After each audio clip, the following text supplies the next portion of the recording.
চীনের president Xi জিনপিংয়ের সর্বশেষ সামরিক কুচকাওয়াজে তার পাশে ছিলেন না দেশটির পূর্বসূরীরা, যা নিয়ে নতুন আলোচনা তৈরি হয়েছে। চীনা নেতাদের পরিবর্তে এবার মঞ্চে দেখা গেছে রাশিয়ার প্রেসিডেন্ট ভ্লাদিমির পুতিন আর উত্তর কোরিয়ার কিম জং উনকে।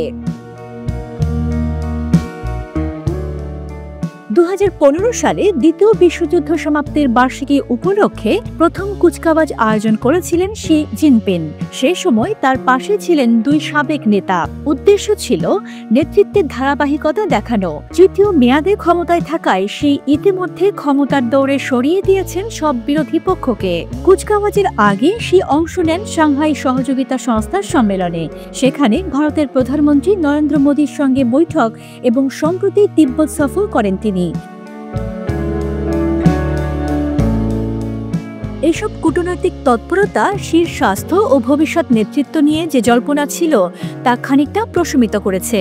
বিশেষজ্ঞরা বলছেন এসব পদক্ষেপ দেশের অর্থনৈতিক মন্দা থেকে মানুষের মনোযোগ সরিয়ে নিতে সহায়ক। এমনকি একটি গোপন রেকর্ডিংয়ে শি ও পুতিনকে দীর্ঘায়ু ও অঙ্গ প্রতিস্থাপন নিয়ে আলাপ করতে শোনা যায়। এবারের কুচকাওয়াজে নজর কেড়েছে শির পোশাক। নিজেকে প্রবীণ রাষ্ট্রনায়ক হিসেবে উপস্থাপন করতে মাও সেতুংয়ের মতো ধূসর শুট পরে হাজির হন তিনি।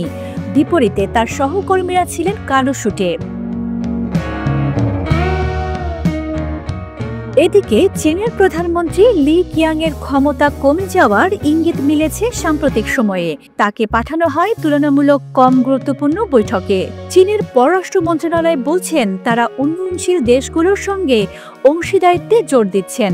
অনেক দেশই সম্প্রতি মার্কিন প্রেসিডেন্ট ডোনাল্ড ট্রাম্পের শুল্ক নীতির শিকার হয়েছে। ফলে চীন তাদের কাছে এক বিকল্প বন্ধু হিসেবে নিজেকে উপস্থাপন করছে। গবেষকরা বলছেন শি চাইছেন চীনকে উন্নয়নশীল বিশ্বের নির্ভরযোগ্য বন্ধু হিসেবে দেখাতে। নতুন উন্নয়ন ব্যাংক ও বিনিয়োগ প্রকল্পে সেই প্রচেষ্টা স্পষ্ট, যদিও শির সামনে চ্যালেঞ্জ অনেক। 2027 সালে চতুর্থ মেয়াদে প্রেসিডেন্ট হতে চাইছেন তিনি। এতে মাওয়ের পর সবচেয়ে শক্তিশালী নেতা হিসেবে নিজের অবস্থান আরও মজবুত করতে পারবেন তিনি। কিন্তু আঞ্চলিক বিরোধ, শিল্প ভর্তুকি আর ভারতের গভীর অবিশ্বাস এখনো বড় প্রতিবন্ধক। বিশ্লেষকদের মতে বিদেশি নেতাদের নিয়ে শীর্ষ সাম্প্রতিক তৎপরতা নতুন কোনো বিশ্ব ব্যবস্থা নয়, বরং পুরনো সমস্যা থেকে মনোযোগ সরিয়ে নেওয়ার কৌশল। শি জিনপিং এর নেতৃত্বে চীন কতটা ভিন্ন পথে এগোচ্ছে তা হয়তো সময়ই বলে দেবে। তবে এবারের কুচকাওয়াজে পূর্বসূরীদের অনুপস্থিতি যে এক নতুন বার্তা দিয়েছে তা বলাই যায়। পতাকা সারথী, বাংলাদেশ।